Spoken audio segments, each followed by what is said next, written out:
wake-up call this morning. Double overtime thriller in Carolina. John Butchiegrass on the mic. Ehlers can't get the shot off. Miller's open. Shot! Saved by Omar. Hit some bodies in front. Stahl was there. Back to Keandre Miller. Miller to Ehlers. Slot shot. Score! Jordan Martinook in double overtime. Stanley Cup playoff first round continues tonight. Game 2 doubleheaders. Canadians Lightning, then Mammoth Golden Knights are on ESPN2. Bruins Sabres and King Avs are on ESPN. Meanwhile, back to Pittsburgh we go. The draft is in 2 days. The host team still doesn't have their starting quarterback. Steelers waiting to hear if Aaron Rodgers is coming back to play with no deadline in sight. Their general manager, Omar Khan, spoke yesterday about how this uncertainty is affecting their draft process. Still evaluate it. That doesn't change our evaluation process. We're still putting the guys up where they need to be, and we'll just see how it shakes out. It's all been positive and good, and I said this to you guys in March when we met. He knows how we feel about him, and we know how he feels about us. Now that's a lot of words. So anyway, Michael Wilbon, we've got Aaron Rodgers once again. The Steelers are waiting on him. What is your perspective on what we've got going on here? What are they waiting on? Aaron Rodgers is not LeBron James. He is not the performer at this point of his life in his 40s that LeBron James is in his 40s, and he's not Tom Brady. Stop. Now, if the Steelers want to continue with this charade, and by the way, this feels very scripted. Oh, gosh. That he walks out on stage with 700,000 people in Pittsburgh looking on, and they do this live, fine. If you want that, you want to win some games, really? Does Aaron Rodgers want to get hit anymore? It's been duck and run. By the way, this is going to sound like a typical Chicagoan hating on Aaron Rodgers, which may be true on some level. Look, Aaron Rodgers is one of the all-time great players. You can go straight to the Hall of Fame. You're not going anywhere with Aaron Rodgers. What are the Steelers doing? If we not got enough sample size, this is not a small sample size. It's a big sample size. It's covered 5 years and an Achilles tear and whatever else is covered. It's over. Now, people can just do this if they want because it's Aaron Rodgers. I can't believe the Steelers would fall for this again. But they seem to be, right? Peter, my insider, I turn to you over here. That seems to be their plan. I have heard no indication from anyone. All I do is put my ear to the ground and listen to what you and all our other insiders say. I've not heard one person say the Steelers are seriously considering taking Ty Simpson at 21. I don't think they're seriously taking Ty Simpson at 21. I also think it's a fool's errand trying to get inside of the head of Aaron Rodgers. Right. If you were to ask me back at the league meetings 2 weeks ago, will Aaron Rodgers be a Steeler by the time the draft is, I would say yes. It makes sense. It's only respectful to a team that let you sit all last year and go, like, you owe it to those guys to at least have them. I get the feeling they're under the impression, and listening to Omar and Mike McCarthy yesterday, that, yeah, like, he's coming, but why not just say today, hey, I'm coming?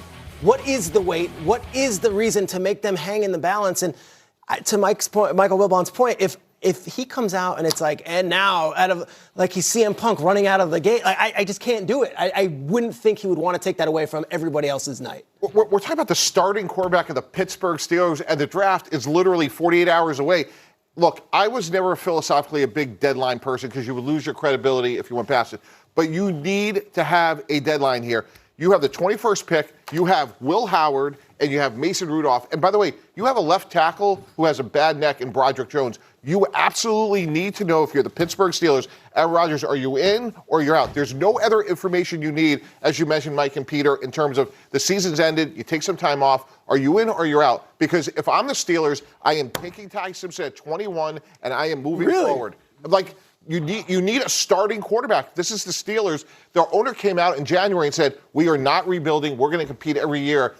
I'm hard-pressed to think that we're sitting here in April and you have Lamar Jackson and Joe Burrow in your division, and we're going to compete meaningfully with Will Howard and Mason Rudolph. It's so counter to the history of the Steelers. Yeah. Of being sound decision makers, sound judgments over a period now of more than 50 years. Yep. I don't even care what Aaron Rodgers is thinking, how long he wants. Why are you putting up with this if you're the Steelers? They've put themselves in this position, and now, I mean, they've made their bed, now they're sleeping in it. What do you think, D. Wood? How should this thing play out? I think if you're the Pittsburgh Steelers, you need to operate like we don't even have Aaron Rodgers. That's the way you need to operate. Forget all of this stuff about, Aaron Rodgers knows how we feel and all that. No, you need to operate like we don't have a quarterback. That's how they need to operate. They need to continue to build this thing, and when they need to draft the quarterback every year. If you're the Pittsburgh Steelers, you draft the quarterback every single year until you find that guy. We talk about it here in this studio, and I think it makes sensible sense if you're talking to people. He has all the leverage right now. And he'll come back when he wants to come back. What leverage does he have? He has the leverage that they If can't. you have leverage, it means you have something that you can offer that trumps everything else. Right. What the hell is that at this point?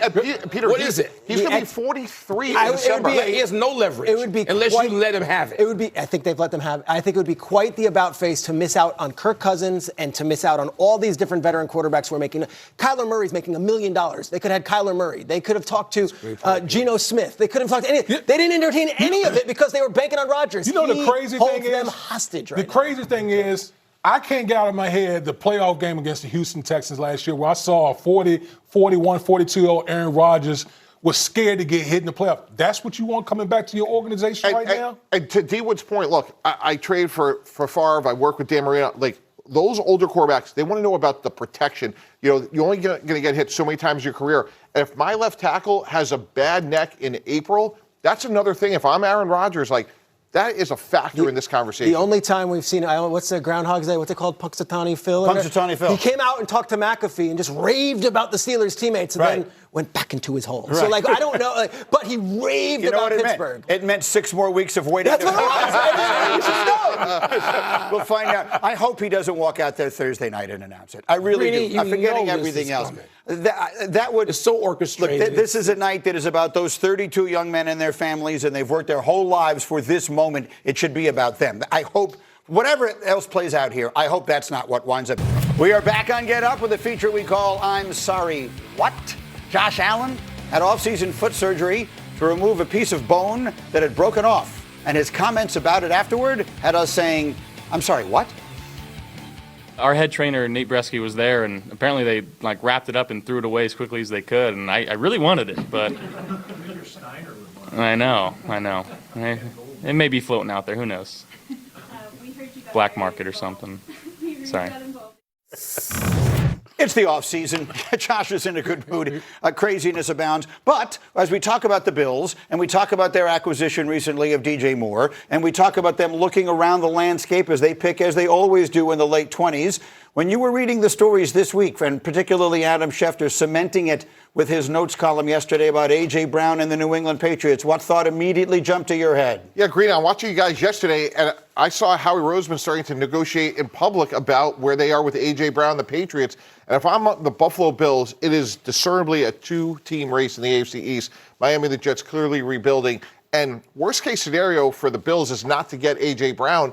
It's if he goes to New England, because now we have to cover him twice a year. So to me, DJ Moore was a good start. He's a solid B. But if we could go get A.J. Brown, again, last year they were 15th in the league in passing yards per game. Great offense, but their passing attack needs help. So not only do I want to keep A.J. Brown away from the New England Patriots, I want to add him to the Bills and give our quarterback a chance to win it all. Interesting. Yeah, I think DJ Moore was them checking that box. But to Mike T's point, no harm in raising the price as much as you can if it's a one-horse race. It seems like it's the Patriots and nobody else right now. So if you're Buffalo, why not call and say, okay, well, let's have some negotiation, really drive up this price, and then you can always back out at the end. But to me, DJ Moore was that. They traded a second-round pick for him. Whether fans liked it or not, he's going to be the guy, I think. And I think A.J. Brown might be a little too rich for them because I don't think they have the bounty to give up to go and get him. Michael Wilbon, your perspective on A.J. Brown. A.J. Brown is a difference maker in some places. In New England and Buffalo, given their situations, head-to-head and personnel would be two of them. But he's overstated. His value has just been wildly ratcheted up. I'm sitting here, during the break, I said there were 10 receivers off the top of my head I might take or would take ahead of A.J. Brown. We got to 8, and I'm sure we missed somebody. Both guys in Cincinnati, yes, both. Right. Jefferson, Puka, CD, JSN, Amon-Ra St. Brown, Garrett Wilson. But I'll take any of those guys. So let's not go crazy with I'm not giving a haul up for A.J. Brown, and he's a nuisance. Okay, so let's be honest about this. Right, there's going to be attacks with receivers, but all those receivers are on the teams that were drafted. it's unusual for a player of his ability and his prime to be available. So again, we're playing chess here. Not only do we want to acquire a talented player, we're trying to keep him away from our competition. But maybe what he's raising is why is a player this talented being traded for the second time? That's the point. A.J. Brown is not even 29 years old yet. It feels like he's been in the league for so long. I was myself surprised when I looked that up yesterday. But Greeny, if it goes to New England, right, his coach, Mike Vrabel, had him in Tennessee. Right. Doesn't that tell you a lot about what he thinks of the player? And Mike, that's why I said there are places where A.J. Brown could make that sort of difference. It better be one of those two. I mean, how long is the list? 6, 7 teams, maybe. But the notion that he has such great value because everybody in the league is going to drive it up. I will add this, though. The Rams were at the 1-yard line for a trade for A.J. Brown, and then it fell apart at the end. If they were at the 1-yard line, they were going to throw it to Devontae Adams anyway. So there's always that mystery team. So no one knew that. Could the Browns be involved in an A.J. Brown trade? You might say, well, that wouldn't be fair to A.J. Brown. Sorry. That's just what it is. If they have a gaping hole at wide receiver, are they the team that... If A.J. Brown winds up on the New England Patriots, what does that mean in the AFC next year, D. Wood? I think they're one of the best teams in the AFC. I wouldn't pronounce them as the team in the AFC. I think the Denver Broncos will have something to say about that. Bo Nix healthy and their addition with a Jalen Waddle to their receiving core. But clearly, you got a third-year quarterback who was second in MVP voting. You add A.J. Brown to what they already have on offense. I mean, New England is going to be one of the top teams in the league. Here's what I said about it yesterday. If I were a Patriot fan, which anyone who knows me knows I'm obviously not, I would be deliriously happy that my team is going after him because it would mean that they accurately understand where they were, which is to say they're a really good team that ascended last year and may have gotten further somewhat artificially. They played 2 playoff games, one's at home in bad weather against Houston, and the opposing quarterback played literally the worst game I've ever seen. Then they go to Denver and they play without their quarterback, and then they get shellacked in the Super Bowl. So you assess yourself correctly. You say, we're good. We're going in this direction. Quarterback has a chance to be really good. Let's go get the guy who puts us over the top. If I'm a Patriot fan, I'm delighted that my organization has looked at us that way. No doubt. And the Patriots, look, the one bit of reservation I have is Drake May going into his 3rd year, the guy who needs to be handling that. I mean, we're not talking about a veteran quarterback who's been around for so long. And I shouldn't even mention Tom Brady's name. Forgive me for doing it. Right. But as we move in that direction toward a 8-10-year veteran quarterback, this was Josh Allen, and you got A.J. Brown, somebody to help just sort of keep him in line.